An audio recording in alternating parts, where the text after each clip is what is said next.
अकेली भक्ति होगी और ज्ञान नहीं होगा तो लोग तुम्हें लूट लेंगे, ठग लेंगे, अपने उल्टे सीधे जाल में फंसा लेंगे। हम तुम्हारा दुख दूर कर देते हैं, ऐसा कह कह के कितनों ने पैसे आप लोगों के लूट लिए। सुनो, कोई किसी का दुख दूर कर सकता तो फिर माता सीता का दुख कोई दूर कर देता। दशरथ जी का दुख, दशरथ जी के तो बेटे ही भगवान थे, पर दशरथ जी का दुख कहां दूर हुआ? तड़प तड़प के मरना पड़ा पुत्र के वियोग में। सोचो, जिस बहन के बेटों को उसका भाई मार रहा हो, उस बहन का कितना दुख होगा।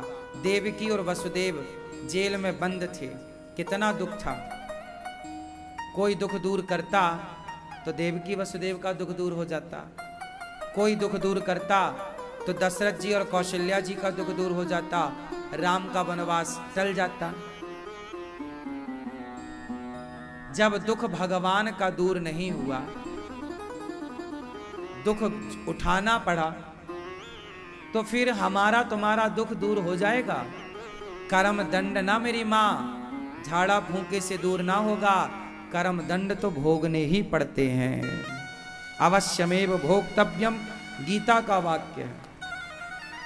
तुम्हारे गुनाहों का दंड, तुम्हारे कर्मों की सजा। तुम भले तुम कहीं जाओ, कुछ भी करो, तुम्हारा दुख दूर कोई कर सकता है तो केवल भगवान। कौन दूर कर सकता है?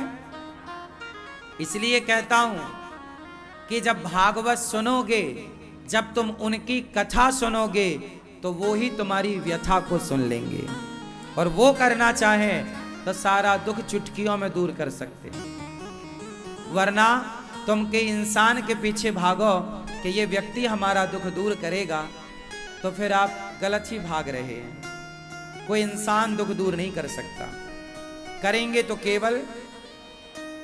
इसलिए प्रेम से भगवान का गुणगान करो, प्रेम से भगवान की कथा सुनो, प्रेम से भगवान का कीर्तन करो, और जो दुख आएंगे उन्हें ईश्वर का प्रसाद मानकर, उनका प्रसाद मानकर ईश्वर का रखो।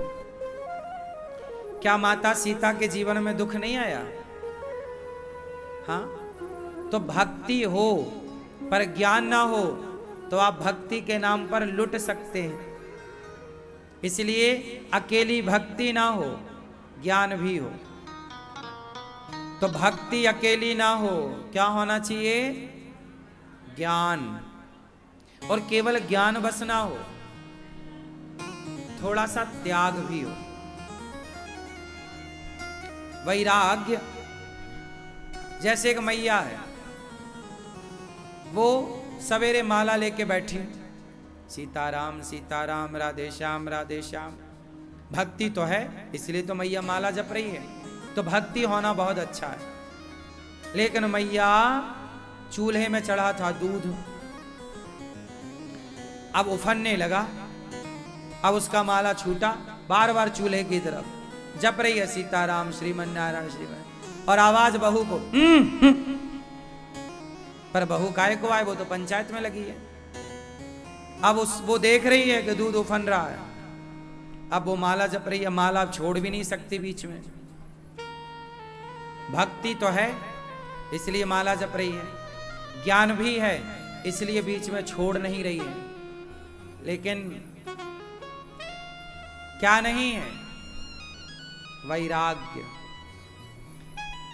यदि आप माला जपने बैठे हैं, भगवान का ध्यान करने बैठे हैं, और ध्यान करते समय भी आपका मन यदि संसार में है, तो फिर ध्यान का अर्थ कहां है? ध्यान कौन कर सकता है भगवान का? जिसके अंदर वैराग्य है, त्याग है। जनक जी का नाम तो सुना होगा, सुनो हाँ या ना? सुना? सुनो, एक जनक जी की कथा सुनाता हूं, ध्यान से सुनना।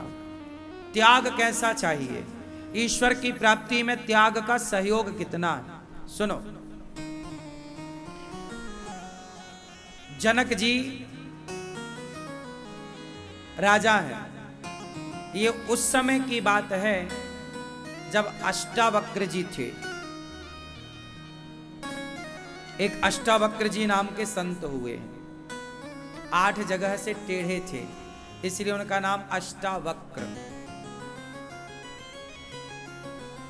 वक्र मतलब टेढ़ा। 8 जगह से, तो अष्टावक्र 8 जगह से टेढ़े।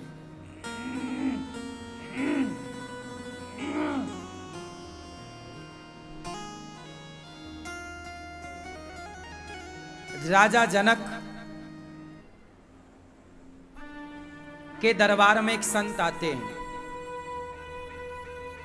संत जी बोले कि राजन मैं तुम्हें कथा सुनाता हूं, सुनो। जनक जी कथा सुनने बैठ गए आपकी तरह, और वो संत कथा सुनाने लग गए। एक संत जी जनक जी को कथा सुना रहे थे। वो कथा में बैठे कि सेनापति आया, महाराज महाराज नगर में आग लग गई है, नगर में आग लग गई। तो जनक जी ने कहा जितना संभव हो सके आप लोग बुझाओ और लोगों को बचाओ। वो फिर कथा में बैठ गए। हाँ महाराज, अब कथा फिर चालू। जनक जी के पास थोड़ी देर बाद सेनापति फिर आया, महाराज आग बुझाने से बुझ नहीं रही, पूरा नगर जल के राख हो गया और आग आपके महलों में आ गई है। राजा फिर बोले प्रयास करो। सेनापति गए, राजा फिर कथा में डूब गए। तीसरी बार फिर सेनापति आया, महाराज भागिए, आग यहां तक आ गई, सारा आपका राज्य जल गया, नगर जल गया, आपका महल जल गया। राजा सेनापति से बोले बैठ जाओ। वो जो कथा सुनाने वाले संत थे वो भागे। जनक जी बोले कहां जा रहे हैं? अरे बोले हमारा बैग वहां रखा था, क्या वो भी जल गया? हमारा बैग वहां रखा था, आग आ गई तो क्या जल गया? जनक जी खड़े हो गए, बाहर निकलकर देखा कोई आग नहीं थी, कोई हानि नहीं थी। महाराज ये क्या लीला है?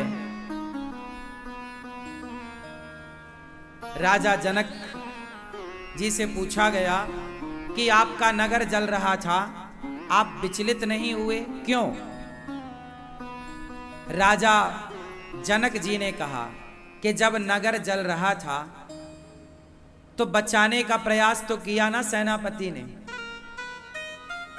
तो प्रयास ही तो कर सकते हैं हम, और जितना प्रयास कर सकते हैं उतना किया। अब नहीं बचा तो रोने से भी क्या मिलना था, इसलिए हम शांत रहे। नगर तक, हमारे महलों तक आग आ गई, प्रयास तो चल ही रहा था, तो रोने से क्या होता?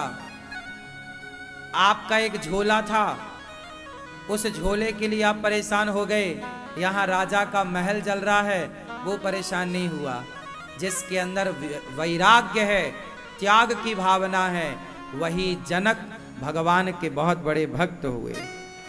भगवान का भक्त वही हो सकता है जो प्रयास तो करे आग बुझाने की, जो आग बुझाने का प्रयास तो करे, पर आग ना बुझे तो परेशान ना हो कि अब हुई है सोई जो राम रचि राखा।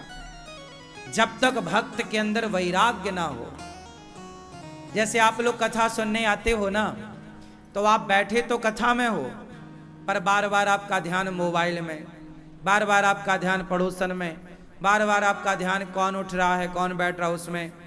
आप आएंगे, 1 घंटा बैठेंगे, फिर आप चल पड़ेंगे। मतलब आप कि अंदर जरा भी वैराग्य नहीं है कि चीजों को हम छोड़ दें और केवल कथा सुनने आए हैं तो जरा देर के लिए मोबाइल को छोड़ दें, बातों को छोड़ दें, केवल कथा सुन लें।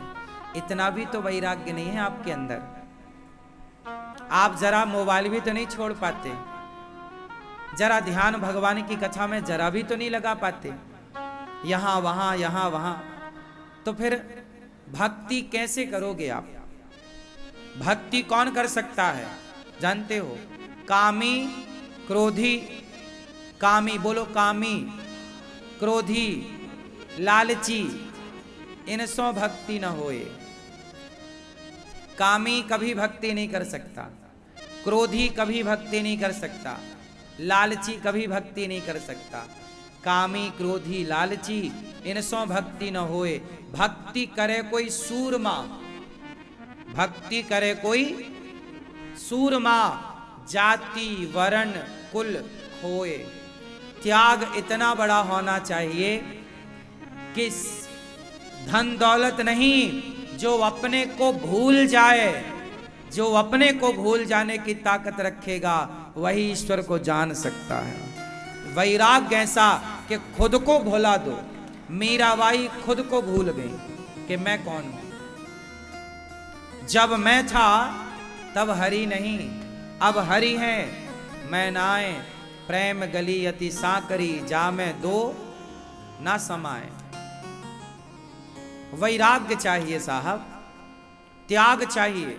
आज लोगों का जरा सा, अब आप लोग ना, अभी कथा पूरी होगी ना तो कुछ मैया बाहर खड़ी होके रोएंगी, महाराज हमारी चप्पल चोरी हो गई, कथा सुनने आए हो चप्पल ही ले गए।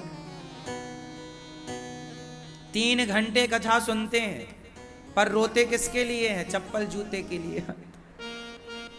ये तो तुम्हारे कथा सुनने का, ये तो त्याग है। चप्पल जूता से आपका मन नहीं हट रहा है, इसलिए हमारे कन्हैया वृंदावन में 10.5 साल रहे, नंगे पांव रहे। वृंदावन आए हो, चप्पल जूता कमरे में उतार दो जहां रुके हो, और ब्रज मंडल में नंगे पांव चलो, ताकि आपके शरीर से यहां की रज का स्पर्श बना रहे, ताकि चप्पल जूता चोरी होने की संभावनाएं भी खत्म हो जाएं और आपका ध्यान चप्पल जूते से हटकर सीधा कथा में।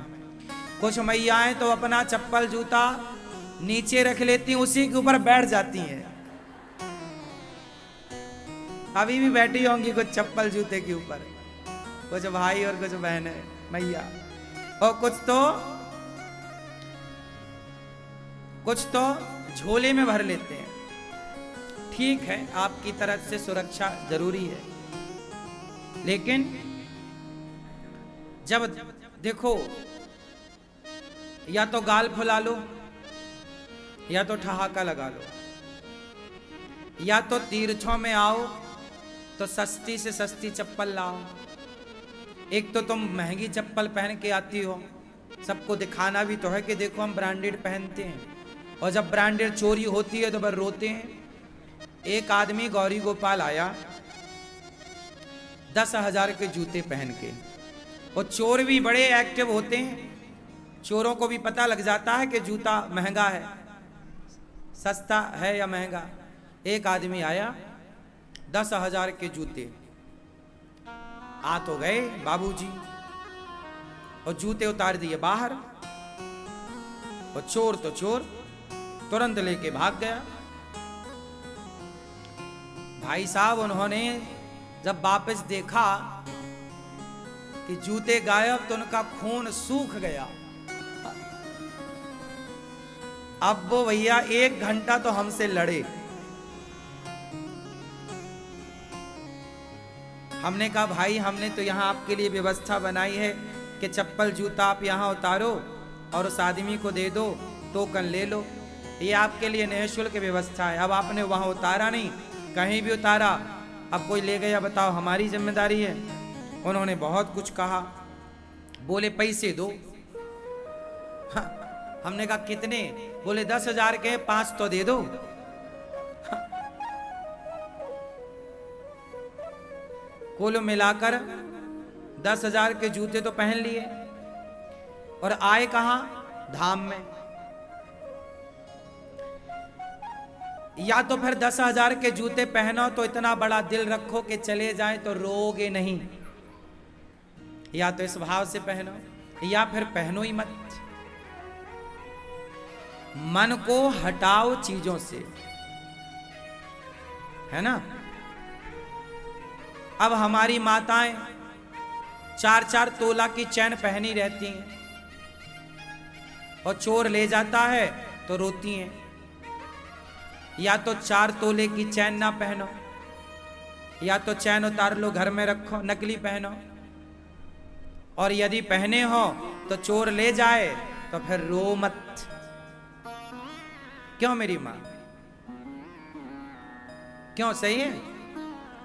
या तो फिर आप उनकी सुरक्षा करो, संभालो, जिम्मेदार बनो, लापरवाही ना करो। बाहर निकला है घर से आप बाहर निकले हो तो बड़े जिम्मेदार बन के निकलो।